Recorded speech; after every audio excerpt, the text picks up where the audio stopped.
დავიწყოთ აბა. მოგესალმებით, ჩვენ ვართ კოალიცია მზის შვილების წარმომადგენლები. კოალიციაში გაერთიანებულია სამი ორგანიზაცია და ჩვენი მხარდამჭერი სოციალური პედიატრიის დაცვის ფონდი, წარმომადგენელია ბატონი გოგა ჩახუნაშვილი. დღეს მოვედით ორი თემით. ერთი ეს არის დაუნის სინდრომით დაბადებული და აუტიზმით დაბადებული ბავშვების და მოზარდების მდგომარეობა საქართველოში და მეორე თემა ჰიმნი, რომლის ჩაწერაც დასრულდა გუშინ და რომელშიც ქართულმა შოუ ბიზნესის წარმომადგენლებმა მიიღეს მონაწილეობა 11 მომღერალი მონაწილეობდა ამ სიმღერის ჩაწერაში. დავიწყებ პირველი თემით, თავს უფლებას მიცემ, მე ვარ არასამთავრობო ორგანიზაცია მზის შვილების დამფუძნებელი ინგა ლოლაძე, ცხოვრობ პოლონეთში და სპეციალურად იმისათვის, რომ რამენაირი საუკეთესო ძვრები მოხდეს ამ სფეროში, რაც ზემოთ ვახსენე, სპეციალურად წელიწადში ორჯერ მინიმუმ ჩამოვდივარ საქართველოში და მაქსიმალურად ვცდილობთ, რომ ვიაქტიუროთ. გუშინ მქონდა შეხვედრა ჯანდაცვის სამინისტროს წარმომადგენელთან სპეციალური გადაცემა გაკეთდა, სადაც ჩვენს პრეტენზიებზე და ჩვენს ნათქვამზე რა მდგომარეობაა საქართველოში ჯანდაცვის სამინისტროს წარმომადგენლისგან მივიღეთ დაცინვა, მივიღეთ საკმაოდ არაჯანსაღი დამოკიდებულება, შეურაცხყოფილები დავრჩით მშობლების 99% და მე მინდა ზოგადად გითხრათ რა მდგომარეობაა დღეს საქართველოში. არანაირი სახელმწიფო პროგრამა ამ ბავშვებისთვის არ მუშაობს. აბსოლუტურად არაფერი არ აქვთ ამ ბავშვებს, რითაც შეიძლება რომ მომავალში გახდნენ ისეთები, როგორებით შეუძლიათ რომ გახდნენ და სწორედ ამიტომ ჩვენმა კოალიციამ ბატონი გოგა ჩახუნაშვილის დახმარებით, სოციალური თერაპიის ფონდის დახმარებით გადავწყვიტეთ, რომ დავაარსოთ სარეაბილიტაციო ცენტრი, სადაც დაუნის სინდრომით და აუტიზმით დაბადებული ქართველი ბავშვები, საქართველოს მოქალაქეები ყოველგვარ დახმარებას, ყოველგვარ რეაბილიტაციას მიიღებენ უფასოდ. ცენტრი ფაქტიურად დაარსებულია, გვაქვს შენობა 350 კვადრატული მეტრის შენობა, რომელიც სამწუხაროდ საჭიროებს რემონტს.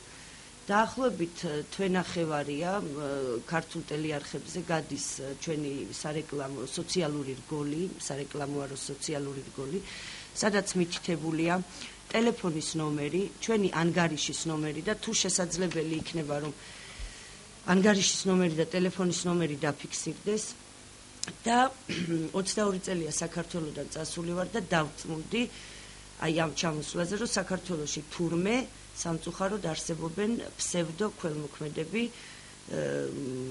რამდენადაც მივხვდი, მეტად მნიშვნელოვანია დაასპონსორონ და დააფინანსონ კონცერტი, დააფინანსონ რაღაც გასართობი ღონისძიებები, თვენახევრის განმავლობაში ანგარიშზე ერთი თეთრი არ არის არავისგან გადმორიცხული, არც სატელეფონო ზარებისგან და სამწუხაროდ არც ბიზნესიდან.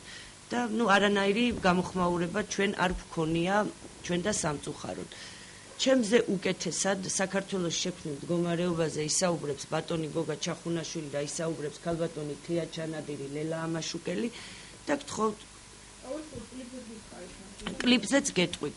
არასამთავრობო ორგანიზაცია მზის შვილებმა ჯერ კიდევ შარშან რამდენიმე ღონისძიება გვაქვს განხორციელებული დაახლოებით 9 თუ 10 ღონისძიება. აქედან ყველაზე მნიშვნელოვანი რაც იყო, პოლონეთიდან ყავდა შარშან ჩამოყვანილი ცნობილი დოკუმენტალისტი, რეჟისორი მარტინ იანოშ კრავჩიკი, რომელმაც ქართველ დაუნის სინდრომით და აუტიზმით დაბადებულ ბავშვებზე გადაიღო დოკუმენტური ფილმი. ამ ფილმის გადაღების მიზანი პოლონეთში გვინდა, რომ აი ეს პრობლემა, რაც დღეს საქართველოშია ძალიან მაგრად, გვინდა რომ პოლონელმა მოსახლეობამ, პოლონეთის მოქალაქეებმა გაიგონ, იმიტომ რომ აღმოჩნდა, რომ საქართველოზე მეტად პოლონელებს შესტკივათ ჩვენზე გული. წელს გვყავდა 4 სპეციალისტი პოლონეთიდან ჩამოყვანილი, რომლებიც ჩვენთან ითანამშრომლებენ და რომლებიც გადაამზადებენ ჩვენ ცენტრში მომუშავე როგორ უნდა ვთქვა, თანამშრომლებს, ცენტრის თანამშრომლებს. და შარშან უკვე ამ მარტინ იანოშ კრავჩიკი როდესაც ჩამოიყვანეთ, მაშინ გაჩნდა იდეა, რომ ორგანიზაციისთვის დაწერილი იყო ჰიმნი. ჰიმნი დაიწერა, მუსიკა დაიწერა, მაგრამ არ გვყავდნენ შემსრულებლები. წელს სალომე ბაკურაძეს სიტყვიერად უბრალოდ ეს იყო, რომ აი მაქვს ესეთი ტექსტი, მაქვს ესეთი მუსიკა და ძალიან დიდი სურვილი მქონდა, რომ ეს სიმღერა ჩაწერილიყო. სალომე ბაკურაძე ორ დღეში და მე ჩამოვთვლი, მომცემთ უფლებას ალბათ რომ მომღერლები ჩამოთვალო. სალომე ბაკურაძე, ანანო მჟავია, სალომე ქათამაძე, ნინა სუბლატი, მიშა სულუხია, გიორგი არჩვაძე, გიორგი სუხიტაშვილი, ხო არ ვიცი მე არა მაქვს შეხება და ვისი ბავშვები არიან მაგას ვერ გეტყვით, მათ შორისა თიკა მახალდიანი, მათ შორისა ნათია დუმბაძე. ხო შეიძლება არ ვიცი, მაგრამ ფაქტია რომ ძალიან საოცრად კარგი ჰიმნი დაიწერა. უსასყიდლოდ ჩანგო სტუდიამ, უსასყიდლოდ დაგვითმო სტუდია, თავისი არანჟირებით, ყველაფრით აბსოლუტურად. ტექსტი არის თეონა მეგრელიშვილის, რომელიც სამწუხაროდ ეხლა ჩვენთან არ იმყოფება, მუსიკა არის ვახტანგ სახოკია და სალომე დეკანოზიძე. ესენი არიან არაპროფესიონალები, მაგრამ შექმნეს არაჩვეულებრივი მუსიკა, არაჩვეულებრივი ტექსტი და დარწმუნებულები იყავით, ამ სიმღერის პრეზენტაცია მოხდება სულ მოკლე ხანში და ჩვენ დარწმუნებული ვართ და აი ყველა ოჯახში ეს სიმღერა შევა, ჩვენი ჰიმნი შევა მესიჯის სახით, რომ საქართველოში ესეთი ბავშვები არსებობენ. აი ეგ არის ყველაზე დიდი პრობლემა. საქართველოში არ არსებობს სტატისტიკა. რამდენი ბავშვია დაბადებული დაუნის სინდრომით და რამდენი ბავშვია დაბადებული აუტიზმით, მაგის სტატისტიკა არ არის. მიახლოებით ჩვენი უხეში გამოანგარიშებით მინიმუმ 0-დან 12 წლის ჩათვლით მინიმუმ 9000 ბავშვი გვყავს.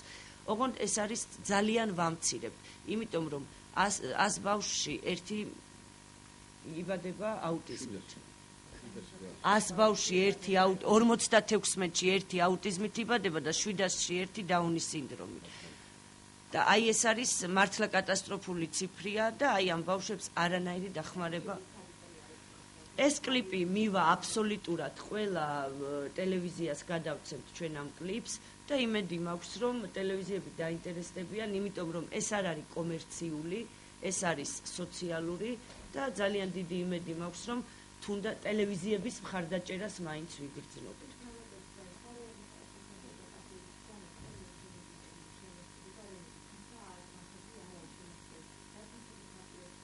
აი ახლა მაგაზე ყველაფერზე დაწვრილებით გესაუბრებათ ბატონი გოგა და ჩემი ნომერია +48.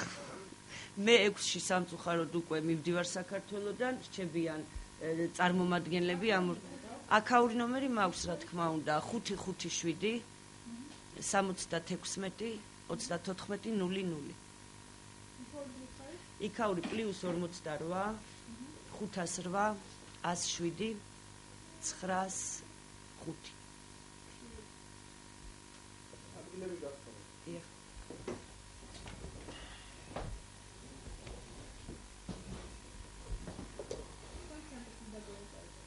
ბატონო მე დავიწყებ თავიდან და რამ შეგეთქვით იქნება. ჯერ გლობალურად თუ არ ვისაუბრეთ, ხო, ესე უბრალოდ მარტივად ვერ გეტყვით. მე ამ წუთში ვარ, ესე იგი სოციალური პედიატრიის დაცვის ფონდის წარმომადგენელი, მისი თავმჯდომარეა. ჩვენი ფონდი შეიქმნა ჯერ კიდევ 15-18 წლის წინ. ჩვენ ფონდს აქვს ერთ-ერთი სლოგანად, ესე იგი ესეთი სლოგანი: ჩანასახიდან ბავშვი აქვს იყოს დაცული. ანუ ზიგოტა როცა ყალიბდება 2 კვირიდან, მას უკვე აქვს უფლება იცხოვროს ისე, როგორც ჩვეულებრივი ადამიანი ცხოვრობს. ნუ ეს რა არის, როგორ არის, რანაირად არის, ცალკე თემაა, მაგრამ უბრალოდ რატომ დგევა რაქა და რატო ჩავთვალე საჭირო რომ საქმეს გვერდზე დავდგომოდე, ამასაც გეტყვით. სტატისტიკა მართალია, საერთოდ ყველა საკითხის გლობალურად გადასაჭრად აუცილებელია სტატისტიკა. ეს სტატისტიკა არ არის, თუმცა ევროპაში როგორც არის და მსოფლიოში იმ სტატისტიკას ვერ გავექცევით. შეიძლება ზოგმა გითხრას მეტია, ზოგჯერ ნაკლებია. ქართველებს კი გვიყვარს საუბარი იმაზე, რომ ჩვენ ყველაზე ესეთი, მაგრამ იმ სტატისტიკას ვერ გავექცევით. ანუ ის სტატისტიკა რაც არსებობს და დაუნის სინდრომით რამდენი იბადება და აუტიზმით რამდენი გვაქვს ამ სიმართლეს, აქედან ვერ გავექცევით. აქედან გამომდინარე ამ საკითხს და ამ ბავშვებს სჭირდებათ მოვლა პატრონობა. საკითხი პირველი, რომელიც თქვენ იკითხეთ, ეხლა აქა და გაგცემთ პასუხს, რეაბილიტაციის ცენტრი როგორ შეიძლება იყოს და რანაირად იყოს. ჩვენ გვაქვს ტერიტორია, სადაც ესე იგი თვითონ ამ ბავშვთა მეორე ძველი ბავშვთა მეორე კლინიკური საავადმყოფოს ტერიტორიაზე, სადაც ესე იგი ვფიქრობთ და უკვე შეტანილიც გვაქვს გრანტზე, არ ვიცი ბოლოში ჩავა თუ არა, მაგრამ ის სახსრები შეიძლება მას არ ეყოს. და აქედან გამომდინარე მე მზის შვილებს როცა ვესაუბრე, ჯერ კიდე შარშანთან დაიწყო კონტაქტი, გამოჩნდა ეს შესაძლებლობა და ესარეაბილიტაციო ცენტრი აუცილებელია რომ ამ ბავშვებს ჰქონდეს და ესეთი ცენტრი არა მარტო ეხლა კი გვიყვარს, მაგრამ ამ ეტაპზე არ გვაქვს და ეხლა როგორ არის იცით, მე როგორც ზოგადი პედიატრი აქედან გადმოსაყიდიდან და როგორც კარდიორევმატოლოგიის ერთ-ერთი წარმომადგენელი მე ვფიქრობ რომ ჯერ ტერმინზე უნდა შევთანხმდეთ. ამის თქმა მინდა მე სადაც გამოვედი კონფერენციაც ჩავატარეთ ჩვენ 2-3 კვირის წინ, ძალიან მნიშვნელოვანი კონფერენცია და ესე უნდა თქვა და მშობლებსაც უნდა უთხრა, ვინც არის, ექიმებსაც უნდა უთხრა. აი ნახეთ როგორ არის იცით? დაუნის სინდრომი შავბაირაღად არ უნდა გამოფინოთ რა. ჩვენ უნდა მივეჩვიოთ რომ ეს არის დაავადება არ არის, ეს არის სინდრომი, რომელსაც ჩვენ უნდა ვიცხოვროთ ყველამ ერთად. აქედან გამომდინარე, ეს ბავშვები ისეთი საყვარელი ბავშვები არიან და ისეთ სიყვარულს და სითბოს იძლევიან ოჯახებში, შეიძლება ნორმალური ვისაც თვლის, რომ მან მიიღოს 3-4 ბავშვიდან, ისეთი სითბო და სიყვარული ვერ მიიღოს ოჯახმა და ცხოვრებისეული რისთვისაც ჩვენ ცხოვრობთ, ისეთი სითბო ვერ მიიღოს, როგორც ამ ბავშვებიდან იგრძნო დედათ დედა, მამათ მამა, სიყვარული, სითბო და ასე გამომდინარე. ამიტომ გადასამზადებელია მშობლებსაც უნდა უთხრათ. აქ დგას სარეაბილიტაციო ცენტრი, მარტო იმაზე არ არის ყური ატკივდა, თითი გაიჭრა, მოგვიდა და რაღაცა. ეს არის გადასამზადებელია ის მშობლებიც, ვისაც შეიძლება ეყოლოს ესეთი ბავშვი.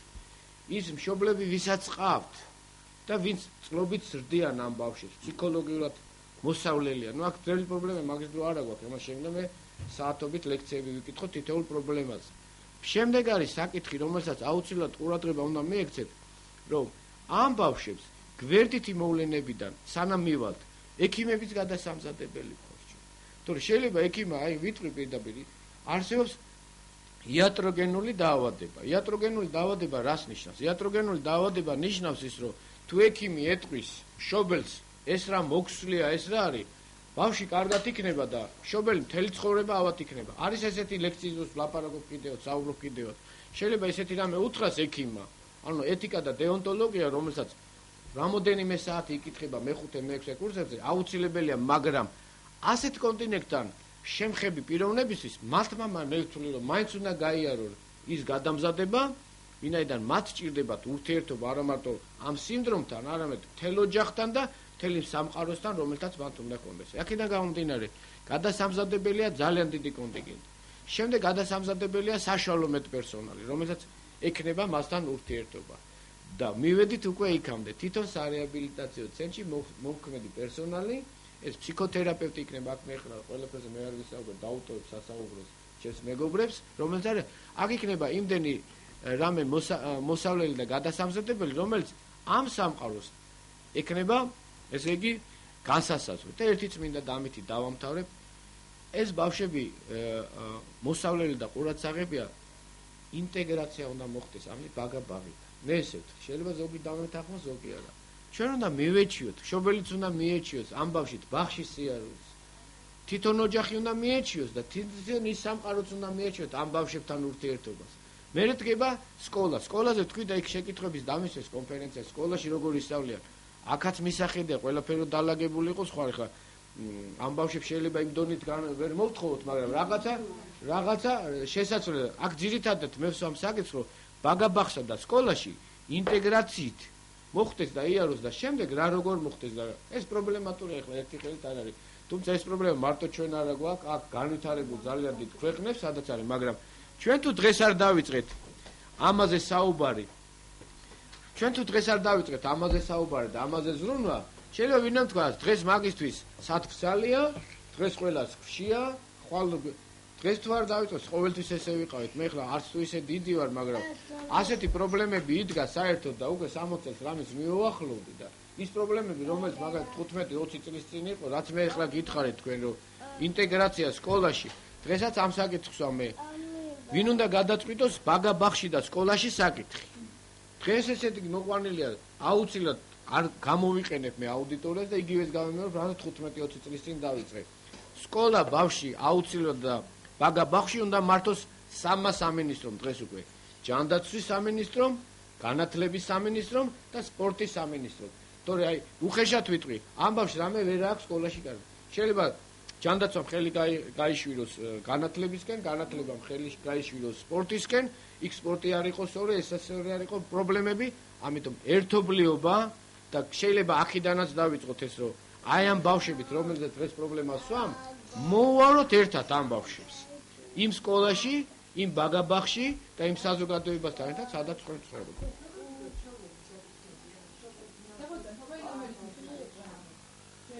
593 33 71 54 ბატონო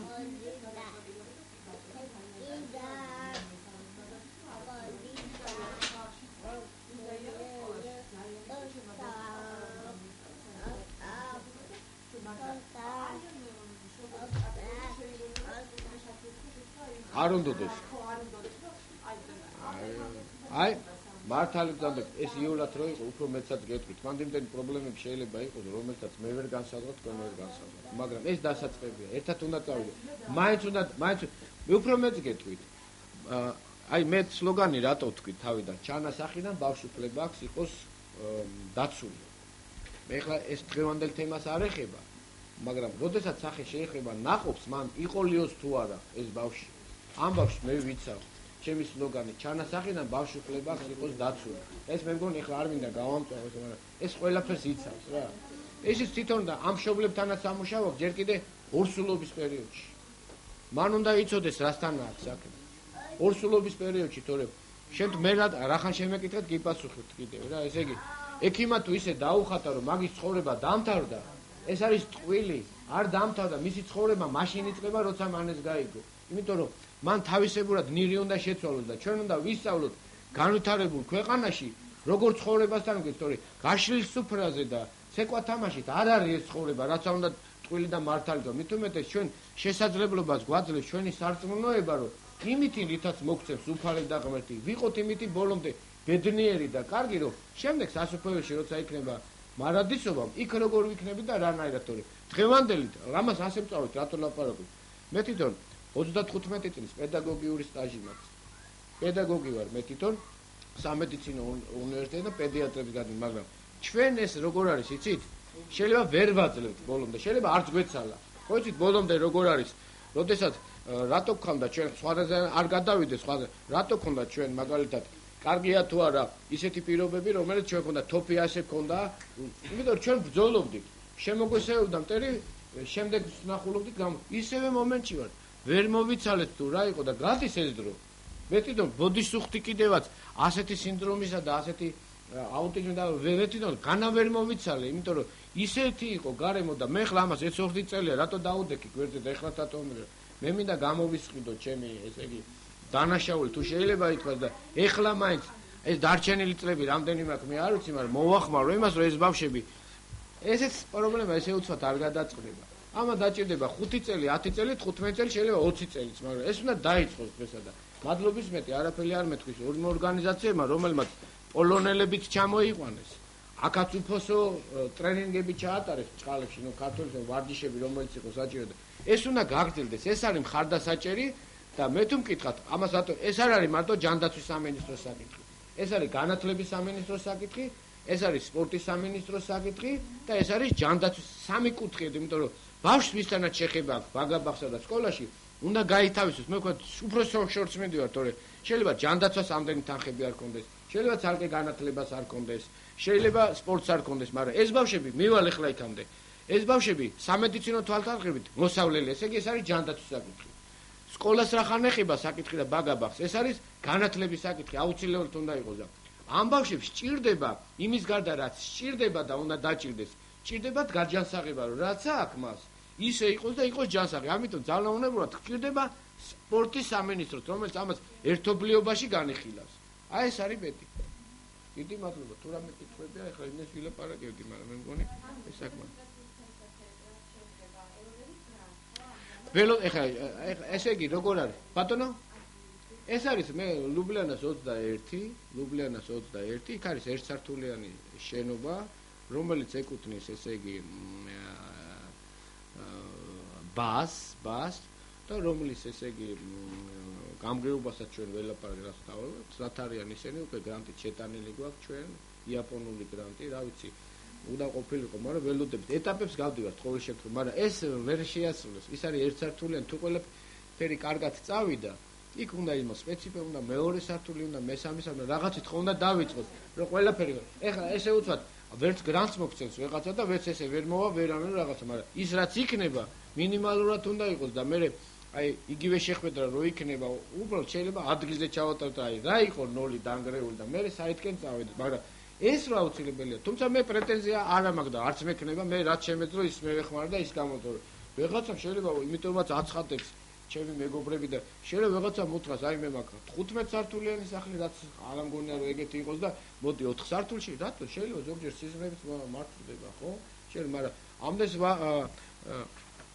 მაგრამ ერთი დასტური არ აქვს ერთლარიანი დასტურით ხო ამდენი ხანია ტრიალებს ხო და მე ნაკლებად მეჭვენ ხო ერთი თეთრი არა ხო მიხდით რას ვამ ამიტომ ნაკლებად საეჭოთ მე ნიშნება რომ მე 15 სართულიან სახში 10 სართული გამოვუყონ ვიღაც ამიტომ მე რაც ქონდა და ჩვენ რაც ქონდა და ჩვენ რაც მოვძებნეთ და არის ერთსართულიანი რომელიც ჯერჯერობით უნდა გაკეთდეს როგორც წესი და რიგია თან ცენტრშია დიდი არ არის და აუცილებელი იქნება თორემ მეორე სართულის დაჭირდება მაგას მესამეს დაჭირდება გადასამზადებელი შეიძლება რაიონებში იყოს სამუშაო მაგრამ ყველაფერს ეხლა ერთად ვერ დავიწყებთ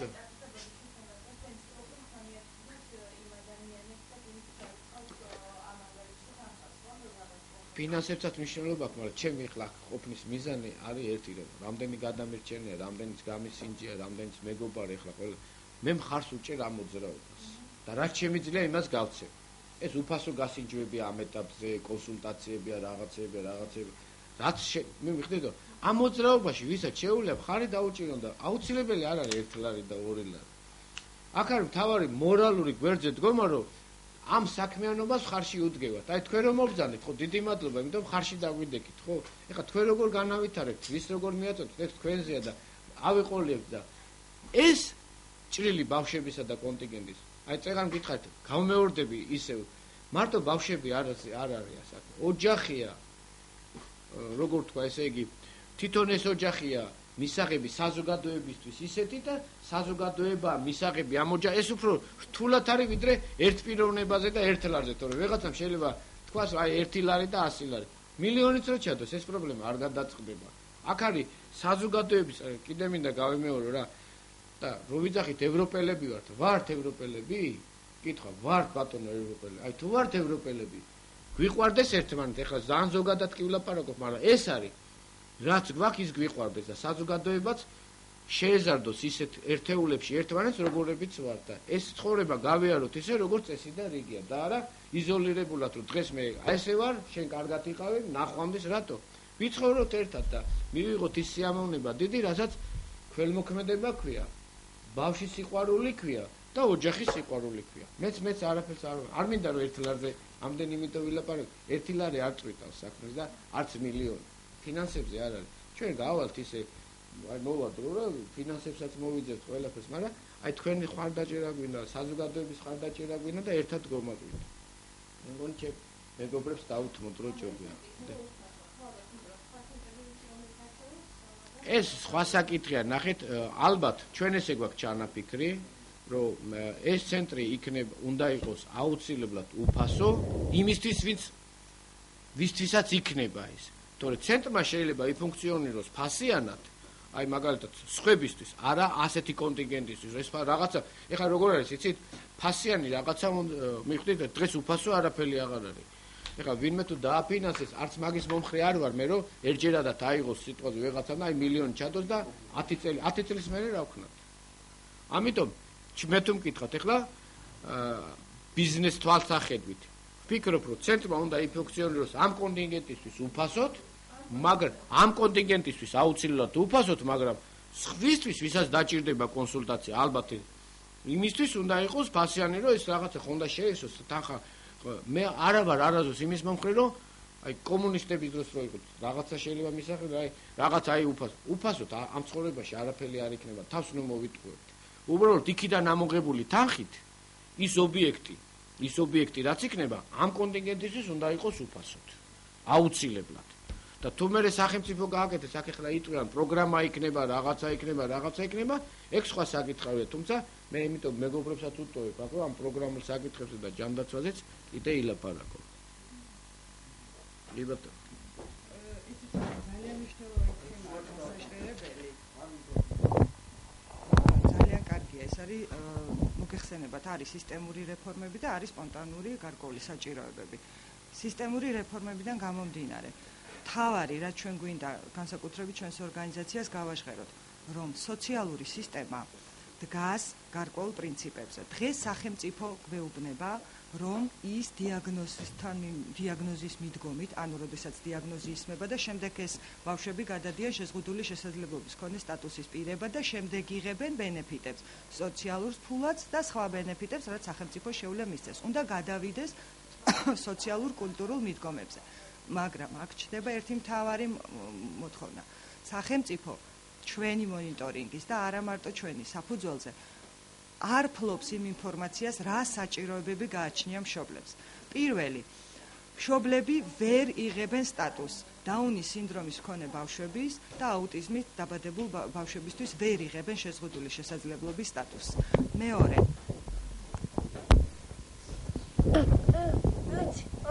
წამოდი მეორე მიკროფონი.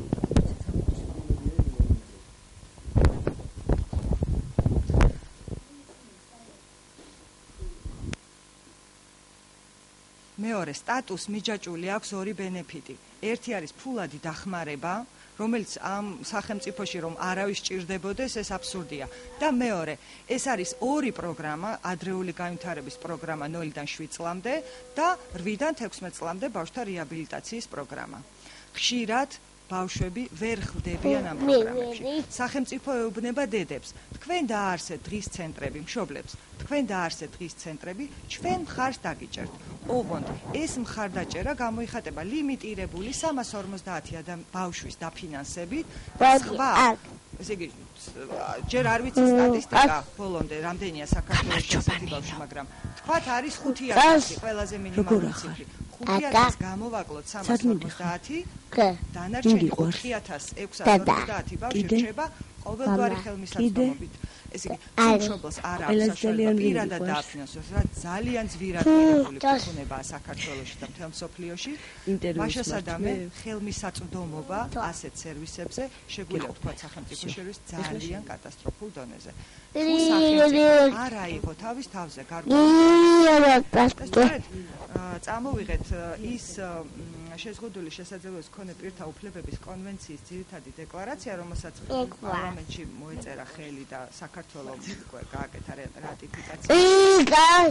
სადაც წერია, რომ სახელმწიფო კისრულობს ვალდებულებას მიიღოს შესაბამისი კანონმდებლობა, ადმინისტრაციული და სხვა ღონისძიებები კონვენციით აღიარებული უფლებების განსახორციელებლად. მასშტაბების სახელმწიფოს ადმინისტრაციული ღონისძიებების, ანუ ამ ბავშვებისთვის ხელმისაწვდომი სერვისების თვითონ შექმნის და განვითარების ვალდებულებაც აკისრია.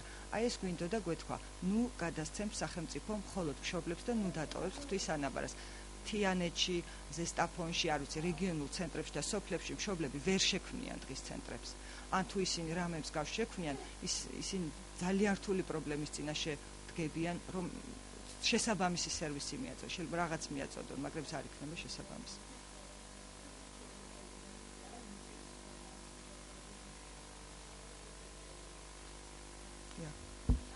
სულ ეს იყო.